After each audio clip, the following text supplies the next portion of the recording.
প্রত্যেকটা মানুষের জীবনেই কষ্ট আসে, কষ্ট আসবে, কষ্ট আসতেই পারে, এটাই স্বাভাবিক।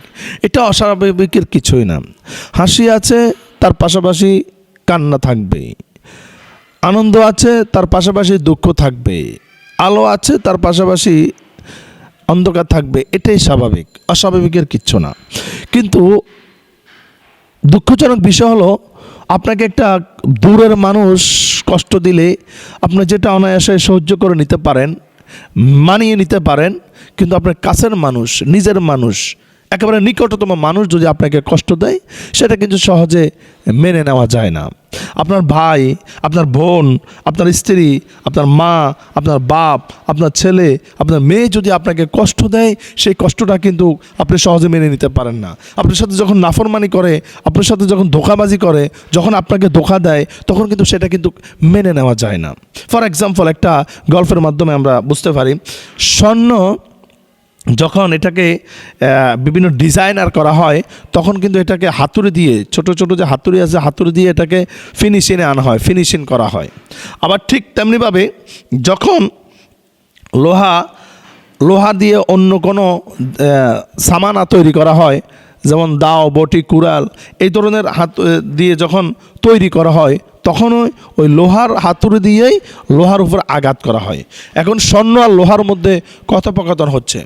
স্বর্ণ লোহাকে বলতেছে যে, হে ভাই, তোমাকেও হাতুড়ি দিয়ে আঘাত করা হয়, আমাকেও হাতুড়ি দিয়ে আঘাত করা হয়, তোমাকেও হাতুড়ি দিয়ে আঘাত করে করে একটা সম্ভাবনা তৈরি করা হয়, একটা সামানে পরিণত করা হয়, একটা সম্ভাবনা তৈরি করা হয়।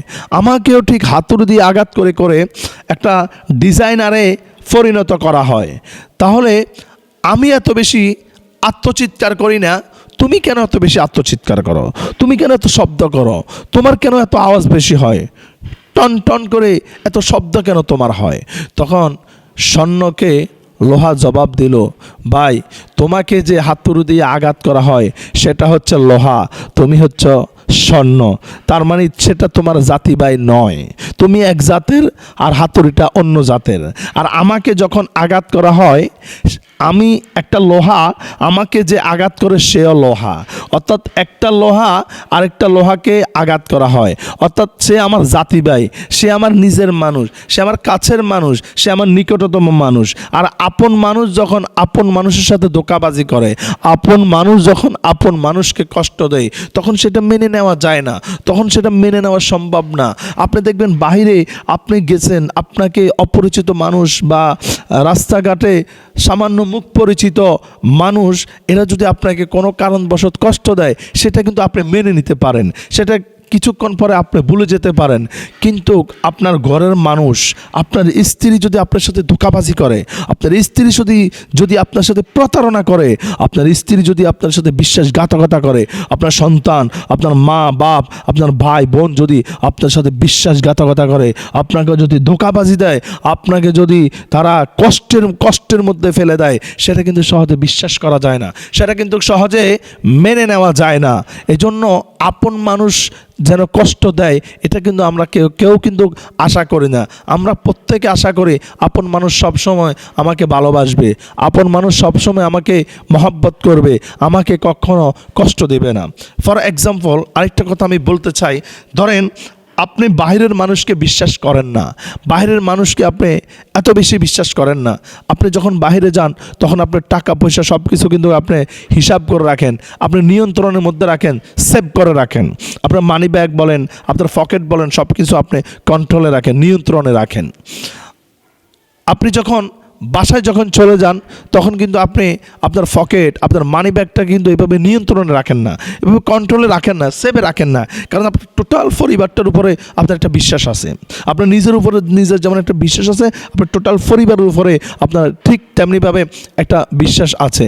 সেজন্য আপনি মানি ব্যাগ এবং কি আপনার পকেটে কত টাকা আছে সেটা নিয়ে আপনার কোনো চিন্তা ফিকির নাই, কারণ আপনি একেবারে বিশ্বাস করে এটা রেখে দিয়েছেন। কারণ আপনি জানেন আপনি ঘরের মধ্যে যাওয়ার সময় যেইভাবে পকেট এবং কি মানি ব্যাগটা যেভাবে রাখবেন, এটা ঠিক সেইভাবে থাকবে, এটা একটু ব্যতিক্রম হবে না, একটু এদিক সেদিক হবে না। কিন্তু আপনি যদি বুঝতে পারেন যে আপনি বাসায় যে টাকা নিয়ে যাচ্ছেন, বাসা থেকে বের হওয়ার সময় ওই টাকা আর থাকে না, টাকাটা কিছু এদিক সেদিক হয়ে যাচ্ছে, হাতছাড়া হয়ে যাচ্ছে। এইভাবে করে আপনি যখন খুঁজতে থাকেন, খুঁজতে খুঁজতে একটা সময় যখন দেখেন আপনার ভাই আপনার পকেট মেরে দিচ্ছে, আপনার সন্তান আপনার পকেট মেরে দিচ্ছে, আপনার স্ত্রী আপনার পকেট মেরে দিচ্ছে, এইভাবে করে আপনার পরিবারের লোক যদি আপনার পকেট থেকে টাকা ছিনতাই করে নিয়ে যায়, টাকা সরিয়ে ফেলে, টাকা যদি আলাদা করে ফেলে, তখন এই পরিবারের উপরে কিন্তু আপনার বিশ্বাসটা নষ্ট হয়ে যাবে। তখন আপনি নিজেকে অবিশ্বাস করতে শুরু করবেন যে আমি কোন পরিবারে বসবাস করি, আমি কাদের সাথে বসবাস করতেছি, আমি কাদেরকে, কোন মানুষগুলোকে আমি আপন মানুষ হিসাবে নিয়ে নিচ্ছি, যারা আমার সাথে বিশ্বাসঘাতকতা করতেছে। আপনার কাছ থেকে আপনার স্ত্রী যদি 500টা টাকা চেয়ে নেয়, 5,000 টাকা চেয়ে নেয়, আপনার কাছে এত বেশি কষ্ট লাগবে না। আপনার স্ত্রী যদি আপনাকে না বলে আপনার মানি ব্যাগ থেকে, আপনার পকেট থেকে 50টা টাকা সরিয়ে ফেলে, এটাতে আপনি যত বেশি কষ্ট পাবেন। ঠিক তেমনিভাবে আপনার সন্তান আপনাকে বলে যদি 500 টাকা নেয়, আপনি এত বেশি কষ্ট পাবেন না যদি আপনার সন্তান আপনাকে না বলে 50টা টাকা সরিয়ে ফেলে। এজন্য বলবো, পরিবারের উপরে পরিবারের যে একটা বিশ্বাস, এই বিশ্বাস আমাদেরকে ধরে রাখতে হবে। পরিবারের উপরে পরিবারের যে আত্মমর্যাদা, সে মর্যাদা আমাদেরকে ধরে রাখতে হবে। বাহিরে আপনার শত্রু আছে, আপনি বাহিরের শত্রু থেকে বাঁচার জন্য আপনি সেফে চলেন, নিজেকে নিয়ন্ত্রণ করে আপনি চলাফেরা করেন। শত্রু যদি ডান রাস্তা দিয়ে যায়, আপনি বাম রাস্তা দিয়ে চলেন। শত্রু যদি বাম পাশে দিয়ে চলে, আপনি ডান পাশ দিয়ে চলেন। কিন্তু আপনার এই শত্রু যদি ঘরেই থাকে, আপনার বাসায় যদি আপনার শত্রু থাকে, তাহলে আপনি শান্তিতে ঘুমাতেও পারবেন না, আপনি শান্তিতে থাকতেও পারবেন না, আপনি শান্তিতে খেতেও পারবেন না, আপনি শান্তিতে চলতে পারবেন না। সব সময় মানসিক টেনশন, মানসিক একটা চিন্তাধারা, মানসিক এই যে টেনশন, এই টেনশন আপনাকে তিলে তিলে একেবারে শেষ করে দিবে, তিলে তিলে আপনাকে একেবারে ধ্বংস করে দিবে। এজন্য আমি আমার কথার পরিশেষে আমি যেটা বলতে চাই সেটা হচ্ছে, আপন মানুষ, আপন মানুষের সাথে কখনো ধোঁকাবাজি করবেন না। আপন মানুষ কখনো আপন মানুষের সাথে বিশ্বাসঘাতকতা করবেন না। বিশ্বাসে মিলায় বস্তু, তর্কে বহুদূর। বিশ্বাসে মিলায় বস্তু, তর্কে বহুদূর। স্বামী স্ত্রী তর্ক করবেন না, তক্র করবেন না, বিশ্বাস করে নেবেন। স্বামী স্ত্রীকে বিশ্বাস করতে হবে, স্ত্রী স্বামীকে বিশ্বাস করতে হবে, বাবা ছেলেকে বিশ্বাস করতে হবে, বাবা সন্তানকে বিশ্বাস করতে হবে, সন্তান পিতামাতাকে বিশ্বাস করতে হবে। ভাই বোনের মধ্যে বিশ্বস্ততা থাকবে, তর্ক করা যাবে না। প্রয়োজনে এটার প্রমাণ খুঁজতে হবে, কিন্তু সামান্য বিষয় নিয়ে তর্ক করে, তক্র করে আপনার বিশ্বাসগুলা নষ্ট করা যাবে না।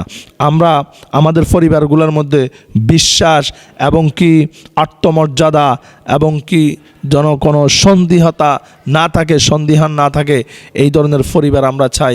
আমরা প্রত্যেকে পরিশেষে পরিবারের মধ্যে একটা আনন্দের পরিবার, একটা হাসির পরিবার, একটা আপনার আরামের পরিবার আমরা চাই, শান্তির একটা পরিবার চাই। আল্লাহ তাআলা যেন আমাদেরকে একটা শান্তির পরিবার, একটা গোছালো পরিবার, একটা সন্দিহান মুক্ত পরিবার দিয়ে দেয়। পরিবারের সাথে যেন আমরা সবসময় থাকতে পারি। আল্লাহ যেন আমাদেরকে তৌফিক দিয়ে দেয়।